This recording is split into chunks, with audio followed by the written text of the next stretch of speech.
Hello hall నేను ఇవాళ మీకు కొన్ని మిత్ అలాగే ఫ్యాక్ట్స్ గురించి చెప్పాలనుకుంటున్నాను.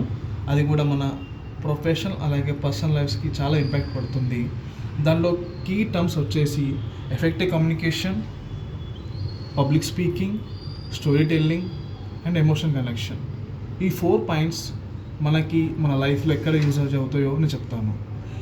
ఫస్ట్ ఆఫ్ ఆల్ నేను ఒక టెడెక్స్ టాక్ గురించి చెప్పాలి. అదే ది ఫ్లూయెంట్ ఫెయిల్యూర్. స్పీకర్ వచ్చేసి రషీద్ కత్బులిన్.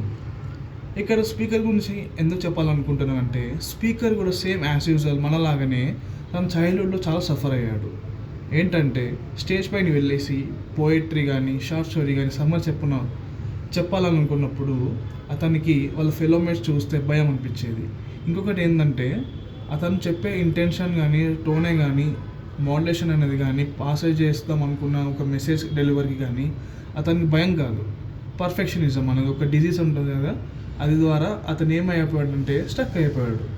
కానీ అతను అక్కడ ఆగలేదు. అతను ఏం చేశాడంటే తను ఏం చెప్పాలనుకున్నాడో, ఏ మెసేజ్ డెలివర్ చేయాలనుకున్నాడో అది కాన్ఫిడెంట్గా క్లియర్గా మంచి పేషెన్స్గా మంచి సెల్ఫ్ బిలీఫ్గా చేసుకొని ముందు సాగిపోయాడు.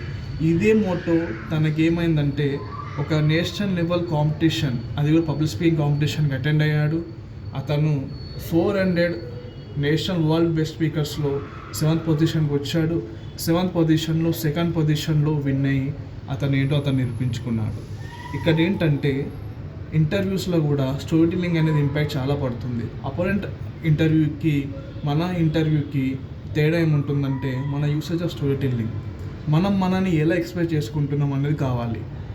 ఇంటర్వ్యూవర్ క్వశ్చన్స్ అడిగేటప్పుడు మన గురించి ఎలా అయితే ఎక్స్ప్రెస్ చేసుకుంటామో క్లియర్గా ఎఫెక్టివ్ కమ్యూనికేషన్గా, అది కూడా న్యాచురల్గా ప్రజెంటేషన్ స్కిల్స్ అనేది అంటారు, దాన్ని మనం నిరూపించుకుంటే చాలు మనకి జాబ్ వస్తుందని మనం అనుకుంటూ ఉంటాం. కానీ ఇక్కడ చాలా మెయిన్ క్రైటీరియా థింగ్ ఇంకోటి ఏముంటుందంటే ఎఫెక్టివ్ కమ్యూనికేషన్ కాకుండా ఇంకొకటి ఏంటంటే రిజైలెన్స్. ఈ కమ్యూనికేషన్లో ఏ టెక్ కూడా వస్తుంది.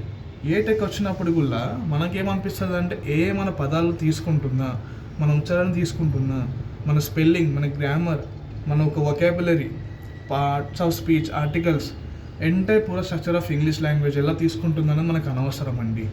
మనకి ఏంటంటే క్వశ్చన్ అర్థం చేసుకొని దాంట్లో మనకి కీ పాయింట్స్ మనం హైలైట్ చేస్తే మన ఎక్స్పీరియన్సే కానీ ఫ్రెషర్ అయినా కానీ మన